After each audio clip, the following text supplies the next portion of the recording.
On today's World Insight, focus on building powerful artificial intelligence models, the mission of computer scientist Yang Song.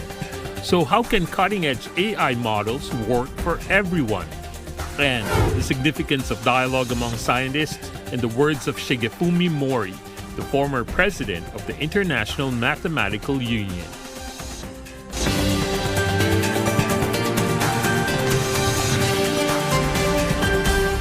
Hello and welcome to World Insight with me, Tian Wei.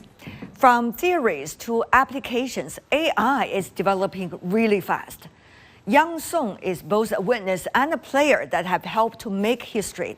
After working in OpenAI for years and together with his peers brought to the world some of the most amazing achievements, he is moving on to the academic world soon. I caught up with him on the sideline of a major scientist event in Beijing over the weekend and had a great conversation with him on AI for science, computation power, competition and cooperation in the field of artificial intelligence.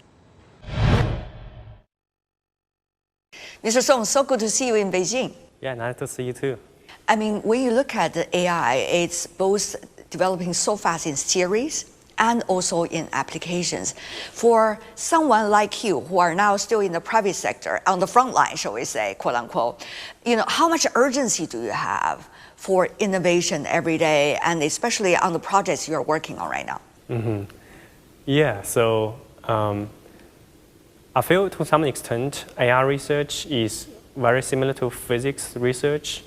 In physics, we have experimental physicists and theorists. In AI, we also have both.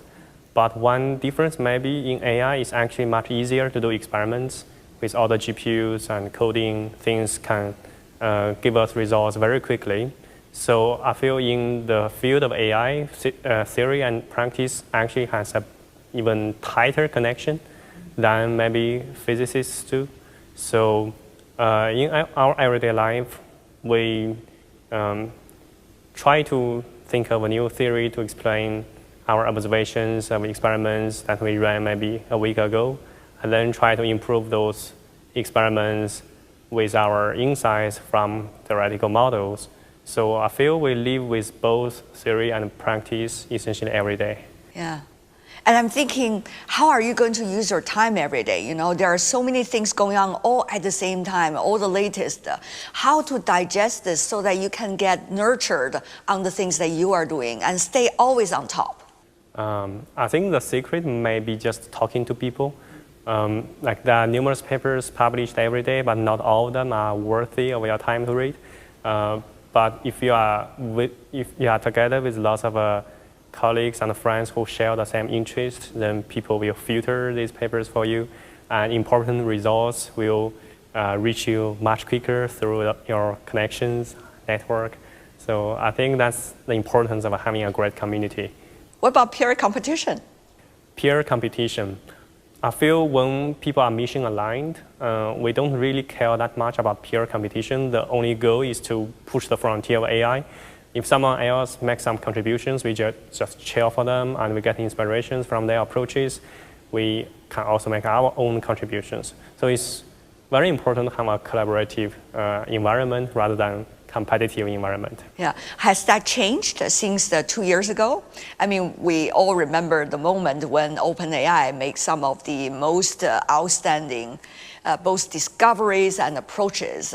How to, graduate from that stage and be able to go to the next stage of frontier? That's always a question, isn't it? Yeah, I don't think much has changed from 2 years ago. Not here? I feel the environment is still very good for innovations. In history, OpenAI has made lots of important innovations in the field of generative AI. I feel we still have that environment.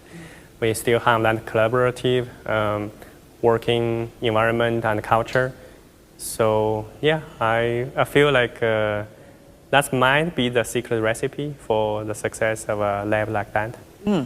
You suggest that your goal in your latest introduction is to build powerful AI models that is capable of understanding, generating, as well as reasoning with high-dimensional data across diverse modalities. So how exactly is that going on? What is the immediate hope that you're having in mind right now while talking to me? And what are the most important bottlenecks to you? Yeah, I will just talk about this from a very high level. I think right now, when we use those AI systems like ChatGPT and DeepSeek, they are already more powerful than human beings in many aspects. But still, there is one bottleneck, that is efficiency. Humans learn a new subject very quickly. They don't need that much of data. Instead, current AI systems really need tons of data and lots of compute. For most humans, they will never be able to have access to so much data and so much compute throughout their lifetime. So clearly, there is a gap between the efficiency of current AI systems and human learning capabilities. I feel that is the major bottleneck for the field of AI to solve, not just for private companies, but also for academia and for the entire field. Last November, you and your colleagues put forward certain applications that is already, compared to earlier versions, reduced the computational power needed in order to operate. However, months pass, we know how months matters these days in terms of AI development, especially with DeepSeek and many other open source. Many stakeholders could also take advantage of the already existing technologies for their benefits and for the advancement of the field. So what exactly are you looking at when it comes to computational powers? How to reduce that? And also data, as you mentioned. How are these two fronts going separately, but also hand in hand? Yeah, so I feel there are many ways to improve the power of AI. As you mentioned, compute power is very important. So one very simple approach is just we increase the size of the GPU fleet we have, try to buy more processors. But aside from that, of course, there are lots of innovations we can do to help reduce the requirement on compute. This can start from algorithmic improvements, like how we train the models. It can also start from architecture improvements, how we construct our models in an efficient way. This can be efficient in terms of compute, efficient in terms of data. Yeah, basically, it requires, I think, both the power to scale up compute and also the power to reduce the need on compute to achieve the next stage of AI developments. Well, that's almost impossible for the very first thing, right? I mean, how many countries, institutions, individuals, and schools will be able to afford that? I remember some of the earlier pioneers of AI have strongly argued that academic world now is so much lagging behind because they are not like the private sector will be able to afford, the hardware, so to speak, in terms of computational power. So, but the question is, will that divide really help us, or actually preventing more brilliant minds from, contributing to the next level? I think that's true. Academia and industry has a pretty big gap in terms of the compute available to them. But that doesn't mean academia doesn't have a way to contribute to the field. So start from the very beginning, academia just don't have much compute. And industry has more compute, but mostly that means we focus on different things in academia and industry. There are tons of research topics that can still be done in academia without access to lots of compute. So on top of mind, there are research like interpretability, AI safety. Lots of this research can be done with a few number of GPUs, and we can also use public APIs provided by these companies. And there are also lots of theoretical research that we can continue pushing. How do we improve the sample efficiency of existing machine learning algorithms? How to improve the efficiency of reinforcement learning? All those topics don't really require that much of a compute to make progress. I feel that's also an opportunity for academia to try to come up with new ways to reduce the requirement on compute. Sometimes when people don't have the pressure to reduce their compute usage, they actually also become less innovative. So I remain optimistic that academia, even though without access to tons of compute, can still make very reasonable progress in the field of AI. DeepSeek could be one of those examples, isn't it? Yeah, DeepSeek is it's an example on like how you may make some progress without too much capital investment. You are graduating from the private sector to the academic world. So what is the thinking behind this, for many, quite an interesting change? In the current world, people try to achieve their goals by changing their jobs very frequently. I feel we shouldn't limit ourselves to only one sector of that. We see tons of examples coming from academia and going into industry and vice versa. I think ultimately it depends on the goal, like what kind of research we want to work on and what environment is the best for this research to happen. I'm actually pretty happy to see that nowadays it's really flexible for people to move around. I've seen lots of colleagues who moved from either this way to the other way or vice versa. So I think we don't really need to assume this is a lifetime decision. We have to commit to it. I don't think that's the right way. The more important part is how we can make contributions, how we can make AI better, what is the environment we're seeking to achieve these goals. Yeah, and you said it has a lot to do with the goal. So what exactly is your goal, if you could share with us about this graduation or this transition? So as mentioned before, I think one of the major challenges in AI research is efficiency. How can we make them as efficient as human beings? So in academia, there are opportunities like you don't need to really worry about chasing low-hanging fruits. And we really have the environment to sit down a bit, chat with graduate students, and work on really crazy ideas that may not pan out immediately. So for some of these ideas, it might be better to pursue in academia, and also in some adjacent fields like AI for science, it's really better to work with colleagues who are true scientists in different disciplines. And academia also provides such an opportunity.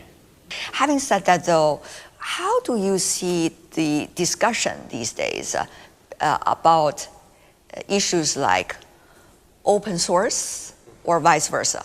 Mm-hmm. Yeah, I think open source models are very important to democratize AI research. It really allows people to have wide access to this technology. In the meanwhile, I also understand that not all models can be open sourced. There might be security, safety issues that concerns people. There might also be IP considerations. I think in the future, there will continue to be open source models and closed source models. They will become more and more powerful over time and maybe compete with each other a little bit. I view both of them essential to the field. With open source, it seems that many of the global South country scientists that I talked to over the years, they're very excited. And so are some of the small and medium-sized companies around the world, because they see themselves can be a stakeholder to take the great advantage of the latest technologies. Now, what kind of opportunities do you think they could provide vis-a-vis, some of the best practices you also have right now with OpenAI, which is, for some of your models, is still closed sourced. So how do you see this change of DeepSeek mean for the rest of the world, including for OpenAI? Yeah. As I said before, I feel like open source and closed source are not really contradictory to each other. They are more like complementary to each other. What is the biggest advantage of closed source models today over open source and the other way around, do you think? Yeah, so for open source models, the biggest advantage is, of course, like everyone can use them. That's probably not really true because even open source models, they have terms and a license come with them. So even though they are open source, that doesn't mean everyone can use them.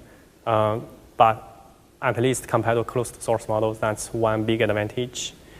Other advantages include transparency. In lots of cases, open source doesn't mean they release all the secrets in training.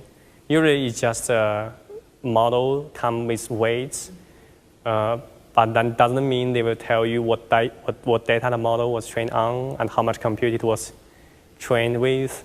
So open source typically means just you can use it and modify it.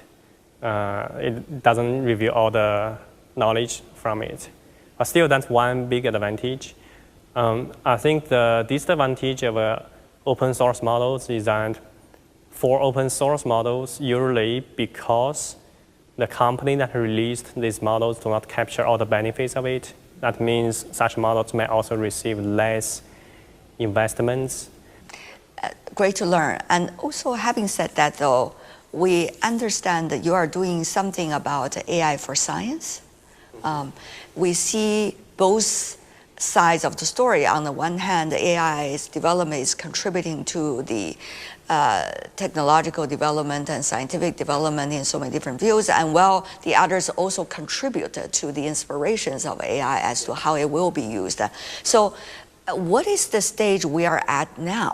Since AI is developing so fast, do you think there are sufficient knowledge of others to take advantage of the latest technology, and the other way around, in the AI world of the rest of the science, to provide tools that can be used and efficient?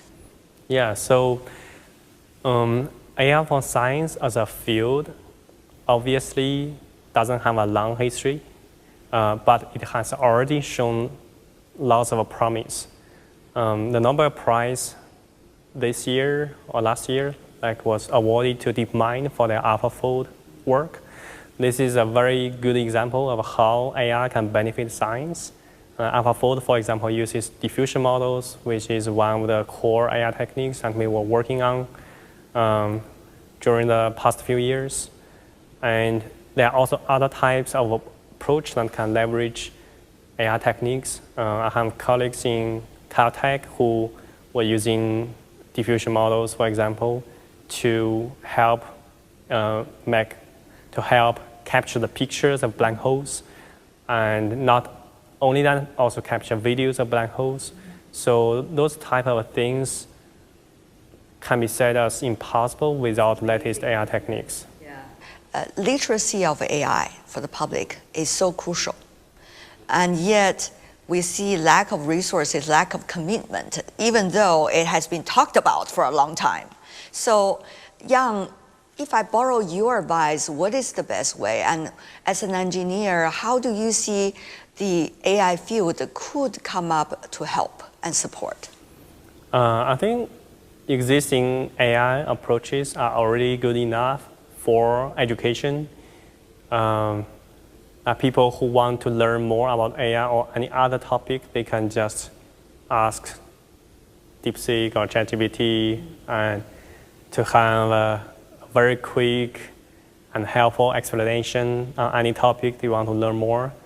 I think, the development of AI already makes this part much easier than what we might have thought. And of course, with more proper AI techniques, it's going to be even easier in the future. Yang, it's such a pleasure to see you. Thank you so much for sharing. Thanks a lot for your time as well. Still to come in our interview series, Brilliant Minds, what is the significance of dialogue among scientists?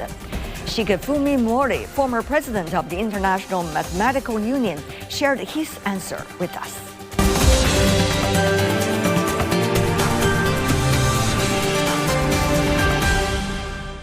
Welcome back. This is World Insight, and here is our interview series, Brilliant Minds. Science without borders is the ideal for many outstanding scientists. One of them is Shigefumi Mori, member of the Japan Academy and former president of the International Mathematical Union. He's a towering figure in mathematics, widely known for his groundbreaking contributions to algebraic geometry, which have reshaped the discipline and inspired generations of mathematicians. In recent years, he devotes much of his time to nurture the best among mathematicians. In an exclusive interview with me over the weekend on the sideline of the International Congress of Basic Science, he told me what it takes to find the charm of mathematics and how much does confidence and small success at early stage could lead to a lifelong devotion for mathematics. You said the skills of being a painter actually could also be similar to the skills of being a mathematician. Can you explain more as to how it works, particularly how they worked in your field? My field in mathematics is algebraic geometry. So it's sort of geometry. So in some sense, I use pictures. So it's close to a painter. And in geometry, there are fields like differential geometry or algebraic geometry. In differential geometry, they have various techniques to measure how things are carved. But in algebraic geometry, we don't. We have only very rough notions to do this. As a geometer, if I want to study something, I sort of imagine that there is some unseeable object, algebraic variety, for instance. And on my canvas, as a researcher, I draw something. And that's something called invariant. That's the general picture of geometers. So I want to extract the essence of the algebraic variety and put it into the canvas as invariant. And since we have a very rough tools, our picture will be sort of abstract painting. But geometers, they have various tools, so they can draw a concrete painting. Did you enjoy it? If I look at things that way, I feel sort of more relaxed. And it's not just mathematics. For instance, in economics, they use various figures to capture the economy. Essentially, they're doing the same thing as we do. From the unseeable economy, they extract certain essence into maybe some digital figures, but it is their painting. What led you to some of the most difficult paths, in mathematical research? We all know it is a very challenging job. There are two things, I guess. One is that in high school days, there was a monthly magazine. There is a list of problems. And about 6 problems, humanity and science. And we solve it and send it to the publisher, and they grade it and send it back. And in about 2 months or so later, they put the ranking. Now you are in the top 20. Yeah, something like that. But you see, the point is not just ranking, but the comments they send us. The comment said that it's not, it's unlike you. It wasn't that good. But you see, the point is that they are sort of pushing me up. Was it heartwarming when you read that, or was it nervous for you when you read that? I was never nervous.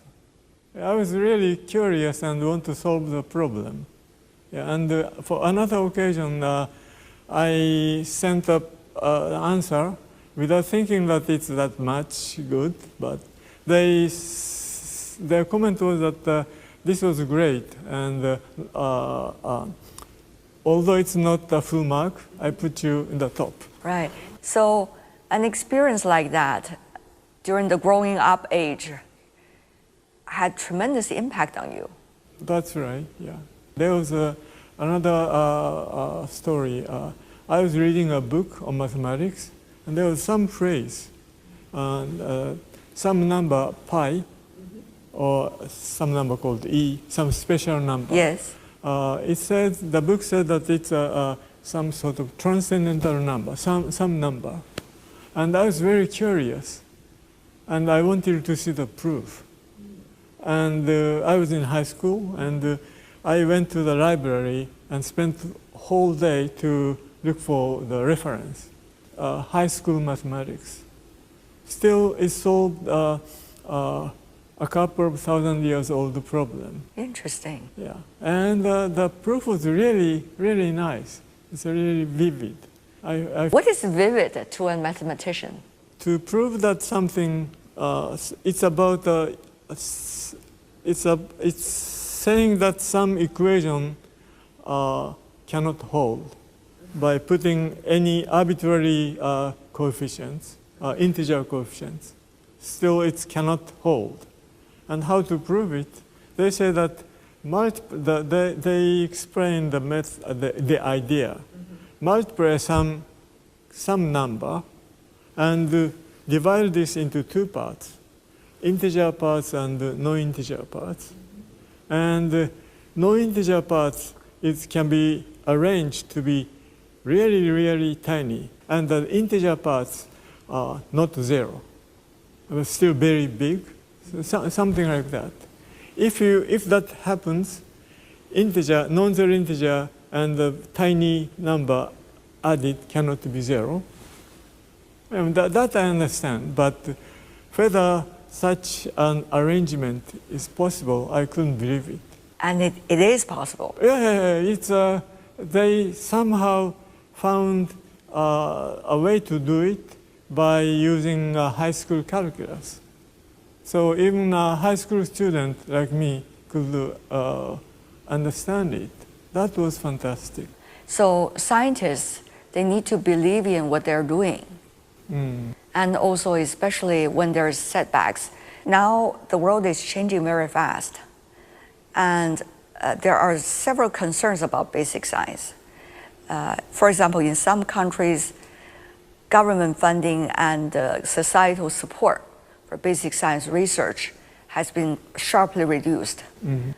Meanwhile, there is also concern about whether geopolitics is going to divide the academic world. Yeah. As a scientist yourself, and as someone who tried to be a bridge bringing all the mathematicians all over the world together, what do you make of this reality? What do you think is the solution? Accusing someone doesn't work. And the only thing is to get more interaction with people who can sort of get together. Yeah. I don't see anything else. So, Professor, if there's something you can say to the younger generation of mathematicians, what would you say as a last word? If you have got some problem in mathematics or even in others, don't get satisfied with an easy answer. And so even with partial answer, you sort of keep the problem in your sort of library. And sometimes later you get real answer. And that's all the time we have for today. If you'd like to know more, search World Insight and check out our YouTube channel. Follow us on X and Facebook. I'm Tian Wei on behalf of my team. Thanks for being with us, and I'll see you tomorrow. Bye for now.